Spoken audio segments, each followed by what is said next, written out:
बता दूं, प्रभु श्री राम इस हिंदुस्तान के शक्ति के प्रतीक है। आप अयोध्या से मुझे सवाल पूछ रहे हैं। मैं सबसे पहले प्रभु श्री राम को यहाँ नमन करता हूँ। आपने जो सवाल पूछा है, गौरव जी, जो डरा हुआ इंसान होता है, जिसकी खुद की कोई आइडेंटिटी अभी नहीं रही है, वो भगवान के भरोसे रहता है। तो नरेंद्र मोदी जी जो मंदिर मंदिर घूम रहे हैं, इनका जो चल चरित्र रहा है 10 साल में, हिंदुस्तान की जनता देख चुकी है। और ये खुद कॉन्फिडेंस हार चुके हैं कि भगवान इनके के नाम भरोसे पे तो ये। हर कोई रहता है। आप देखिए, भगवान के भरोसे नहीं है क्या? आपको भगवान की जरूरत नहीं है जादव जी? सिर्फ भगवान के भरोसे मोदी जी घूम रहे हैं।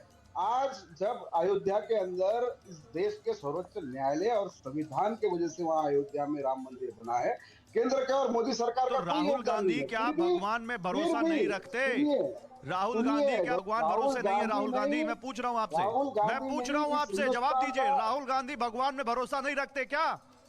हर वो शख्स भगवान पे भरोसा करता है, प्रभु श्री राम पे भरोसा करता है। उसकी कोई दो राय नहीं है। लेकिन हिंदुस्तान इस देश तो के फिर संविधान अगर से चलता है। प्रधानमंत्री मोदी भगवान भरोसे है तो गलत क्या है? गलत क्या है? सिर्फ भगवान, मैं गौरव जी मैं बोल रहा हूँ, सिर्फ भगवान भरोसे रहना, इससे कुछ नहीं चलने वाला। इस देश के अंदर प्रभु श्री राम की जो जनता है, जो उनको मानने वाले 140 करोड़ लोग हैं, उनके लिए शासन काम करता है।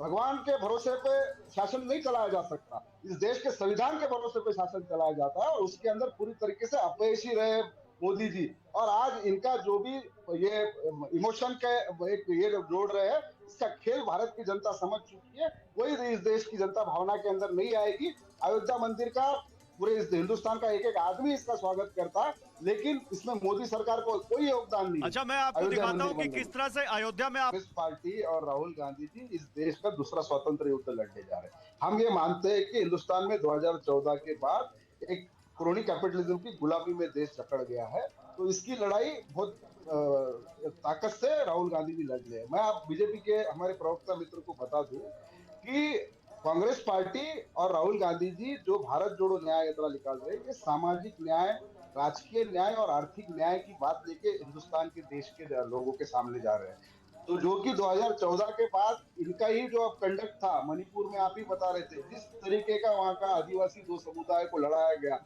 मोदी जी ने पार्लियामेंट में नहीं 73 नहीं, एक मिनट ये बात जो की, आप लोग लेकिन बात 2 मिनट करते हैं ना बात की। 2014 के बाद से तो गौरव जी सुनिए, मैं आगे आ रहा हूँ, मेरी पूरी बात तो कंप्लीट करनी दीजिए। मैं ये बता रहा हूँ कि जो सरकार जिस तरीके से चलाई गई है 10 साल के अंदर, एक बड़े आश्वासन दिए गए, 2 करोड़ रोजगार देने की बात की गई, हर एक के खाते में 15 लाख देने की बात हुई। तो वो लोग आशावादी रहे। अभी मेरे मित्र बता रहे थे कि किस तरीके का परसेप्शन क्रिएट किया गया, वो परसेप्शन की वजह से भाजपा सरकार बनी। अरे लेकिन अरे आकाश यादव जी, कुछ तो नहीं। गौरव जी मैं आ रहा हूँ। अभी आप जहाँ साउथ की बात कर रहे हैं, तेलंगाना के अंदर पिछले चुनाव में बीआरएस के पास करीब मेरे ख्याल से 17 सीटें थी, 9 सीटें थी। बीजेपी के पास 4 सीटें थी, आईएनसी के पास 2 सीटें थी, और एमआईएम के पास 1 सीट थी। अभी जो पिछला विधानसभा चुनाव हुआ, उसके अंदर कांग्रेस पार्टी को 64 सीट मिली। और लास्ट टाइम आईएनसी को जो हमारे जो 2 सीट जीते थे, हमने 24.98% वोट शेयर वहां पर रिजर्व किया था। आज 10.2% स्विंग करके हम लोग 64 सीट असेंबली में देख लेके आए। कर्नाटक के अंदर भी वही हुआ है। कर्नाटक में हमारे पास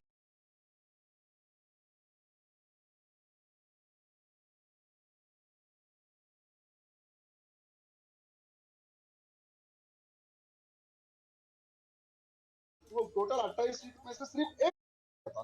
आज 10.2% स्विंग करके हम लोग 64 सीट असेंबली में देख लेके आए। कर्नाटक के अंदर भी वही हुआ है। कर्नाटक में हमारे पास टोटल 28 सीट में से सिर्फ एक सीट थी, और हमने वोट शेयर किया था 31.8।